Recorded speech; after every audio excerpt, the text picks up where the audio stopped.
For years, I worked inside the senior living industry. I believed in it, I defended it, and eventually I walked away from it.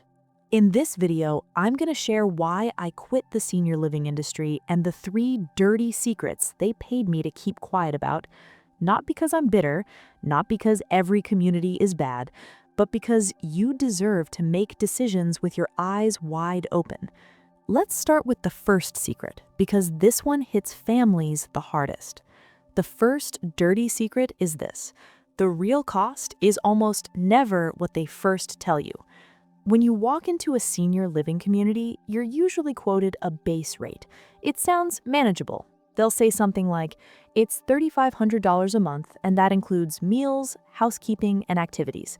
It feels clear, predictable, safe. But what most families don't realize is that this base rate is just the starting line. What happens next is something I saw over and over again. A resident moves in, and within a few months, they need a little more help. Maybe assistance with bathing, maybe help managing medications, maybe support getting dressed. Suddenly, there's a care level reassessment. And with that reassessment comes another $400, $600, sometimes $1,000 more per month. I sat in meetings where we were trained to present this gently. It's just a small adjustment based on your loved one's needs. But small adjustments stack up. Before long, that $3,500 can turn into $5,000 or even $6,000 a month, and families feel trapped. Moving again is exhausting and disruptive, so they pay it. I'm not saying care shouldn't cost money. Of course it does. But what bothered me was how rarely the full picture was explained up front. If you're considering senior living, you have every right to ask for a detailed breakdown of what triggers a price increase. Ask them, what exactly would move me from one care level to another? Don't accept vague answers. Get it in writing. That one step alone can save you thousands and a lot of stress later. Now here's the second dirty secret, and this one is more emotional than financial. Many communities are chronically understaffed. On the tour, you'll see smiling caregivers. The dining room will be full of activity. It looks warm and lively. But what you don't see is the schedule behind the scenes. I remember days when we were supposed to have 6 caregivers on shift, and only 4 showed up, sometimes 3, and those caregivers were stretched thin. That means longer waits when someone presses the call light. That means rushed showers. That means a caregiver trying to help 2 residents at once. And the caregivers themselves? Most of them were kind, hard-working people. They weren't the problem. The system was. Why does this happen? Because staffing is the biggest expense, and in some companies, the pressure to keep costs down is intense. If a building can manage with fewer people on paper, that's what happens. The official line was always, we're within state ratios, but meeting the minimum isn't the same as providing excellent care. If you're touring a community, don't just look at the furniture and the menu. Visit at different times of day. Come in the evening. Drop by on a weekend if they allow it. Notice how long it takes for someone to answer a call light. Notice whether staff seem calm or overwhelmed. You can feel the difference if you pay attention. I remember one resident who told me, quietly, they're nice, but they're always in a hurry. That sentence stuck with me. When you reach this stage of life, you shouldn't feel like a task on someone's to-do list. I stayed in the industry for years because I told myself we were doing more good than harm. And in many ways, we were. Some residents truly thrived. They made friends. They felt safer. Their families felt relief. But these cracks in the system kept getting harder to ignore. If this kind of inside perspective is helpful to you, go ahead and like this video and subscribe to the channel. I share these stories because I want you to feel confident and prepared, not pressured or blindsided. The more informed you are, the more power you have. And that brings me to the third secret, the one that finally pushed me to hand in my resignation. The third dirty secret is the one that finally made me lose sleep at night. It wasn't about money this time. It wasn't even just about staffing. It was about how the sales process is designed to tap into fear. I sat through sales training sessions where we were taught to identify the pain point. That sounds harmless at first. Of course families have pain points. Maybe mom fell, maybe dad is forgetting to turn off the stove. Those are real concerns. But the training went further than simple problem solving. We were taught to gently amplify the fear. If a daughter said, "I'm worried about mom being alone," we were encouraged to respond with something like, "What would happen if she fell at night and no one found her?" If a son said, "Dad's still doing okay," we were told to ask, "But what if next time he doesn't bounce back?" Now, are those possibilities real? Yes, but when you hear them repeated in a soft, serious tone while sitting in a beautiful office with brochures showing smiling seniors, something shifts. Fear becomes urgency. Urgency becomes a decision, and that decision often comes faster than it should. I remember one family in particular. The daughter was exhausted. She'd been caring for her mother for years. She felt guilty even considering senior living. During the meeting, she started to cry, and instead of slowing down, the sales script nudged us to offer relief, to paint the community as the only responsible choice. "You've done so much already," we'd say. "Let us take it from here." It sounds supportive, and sometimes it truly was. But other times, families needed more time, more information, or more alternatives. Instead, they were subtly steered towards signing before they fully processed the emotional weight of the move. Here's what I want you to understand. Decisions made from fear rarely feel peaceful later. If you ever feel rushed in a tour or pressured to lock in today's rate, pause. A reputable community should respect your timeline. If someone says, "This apartment will be gone tomorrow," that may be true, but your life savings and your independence deserve more than a 24-hour countdown. Take a breath, go home, sleep on it. Bring a trusted friend who isn't emotionally overwhelmed. When you remove urgency, clarity returns. Now, there's another layer to this that most people don't see. Communities track something called occupancy rates. Empty apartments mean lost revenue, so there's constant pressure from corporate offices to keep numbers high. Weekly meetings often revolve around one question: how many move-ins this month? That pressure trickles down. Executive directors feel it, sales counselors feel it, and when numbers dip, the push becomes stronger. Promotions appear, limited time discounts show up. Again, not every community handles this poorly, but the financial engine is always humming in the background. I'm telling you this not to scare you away from senior living entirely. For some people, it truly is the right choice. I've seen residents blossom socially after years of isolation.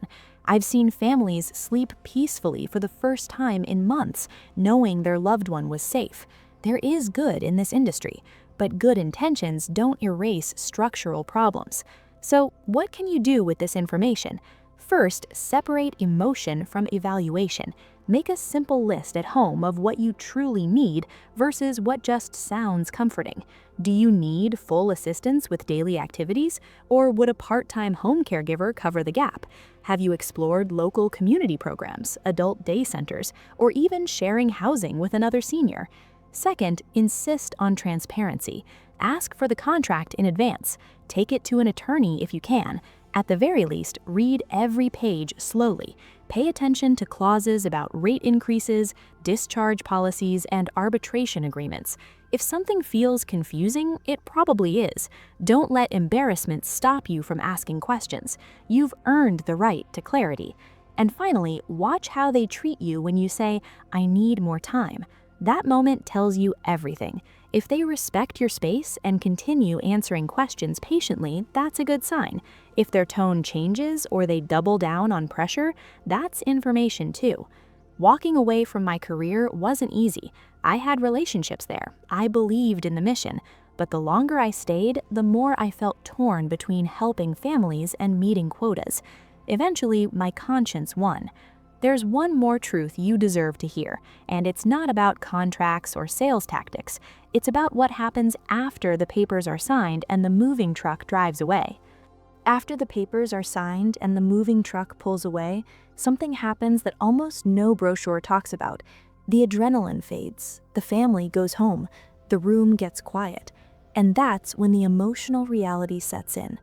The final dirty secret is this: Loneliness doesn't magically disappear just because someone moves into a senior living community. You've probably seen the brochures: happy seniors playing cards, smiling couples walking through gardens, laughter at long dining tables. And yes, those moments do exist. But what the marketing photos don't show you is the adjustment period, the grief, the disorientation, the feeling of, "This isn't my home." I remember residents sitting in beautifully furnished common areas, staring out the window. They were safe, they were fed, they were surrounded by people, and yet they felt alone. Because community isn't created by proximity, it's created by connection. Here's something most families don't realize. When someone moves into senior living, they've often just experienced multiple losses at once. They may have lost a spouse, lost physical strength, lost the ability to drive, and now they've lost their home, the place filled with decades of memories. Even if the move was necessary, it's still a loss. And the industry doesn't always prepare families for that emotional wave. The focus is on logistics, the apartment size, the meal plan, the activity calendar. But very little time is spent talking honestly about identity, about what it feels like to hand over pieces of independence. I remember one gentleman who had been a business owner his entire life, strong, decisive, used to being in charge. After moving in, he told me quietly, "I feel like I've been reduced to a room number." That sentence broke something in me, because no one deserves to feel that way. Now, I want to be very clear. Senior living can work beautifully when it's chosen thoughtfully and supported properly, but it should never be treated as a magic fix. If someone struggled with isolation before, they may still struggle after, unless there's intentional effort. So here's what I wish every family would do differently. First, involve the senior deeply in the decision, not as a formality, not as a checkbox, but as the primary voice. Even if health issues are present, dignity matters. Ask them what they're afraid of. Ask them what they hope for. Ask them what would make a new place feel like home. When people feel heard, transitions soften. Second, don't disappear after move-in day. This sounds obvious, but I've seen it too many times. Families visit frequently at first, then life gets busy. Weeks stretch into months, and the resident waits. A community can provide care, meals, and activities, but it cannot replace family presence. A 10-minute visit, a shared meal, a walk outside, those moments anchor someone. Third, understand that staying independent isn't only about avoiding a building, it's about staying engaged in decisions. Whether you choose to age in place, move to assisted living, or try something in between, keep asking, what keeps me mentally and socially alive? That question matters more than square footage. When I left the industry, some colleagues told me I was being dramatic, that every business has flaws, and that's true. But here's what I couldn't ignore. When you're working with older adults, you're not selling a gadget or a subscription service. You're influencing the final chapters of someone's life. That responsibility should demand radical honesty. If you're considering senior living, don't walk in afraid. Walk in informed. Ask about staffing. Ask about turnover rates. Ask how they handle depression or adjustment struggles. Ask what happens if your savings run low. Watch how they respond when you ask hard questions. Transparency should never make them uncomfortable. And if you're already living in a community and something feels off, speak up. Bring concerns to management. Involve family. Document issues. Most places improve when held accountable. Silence helps no one. I didn't quit because I hated senior living. I quit because I couldn't keep repeating half-truths to families who trusted me. You deserve the whole picture, the good and the complicated. There are wonderful caregivers out there doing their best every single day, but systems only improve when people shine light on them. If this conversation resonated with you, share your thoughts in the comments. Have you toured a community? Are you living in one now? What surprised you? Your experience could help someone else make a clearer decision. And if you value honest, practical conversations about aging well, go ahead and like this video and subscribe to the channel. My goal isn't to scare you, it's to empower you, because growing older shouldn't mean giving up control. It should mean making wiser, more confident choices. Remember, no matter your age, your voice matters, your dignity matters, your independence matters. The more informed you are, the stronger you stand. Here's to asking better questions, demanding clearer answers, and living the years ahead on your own terms.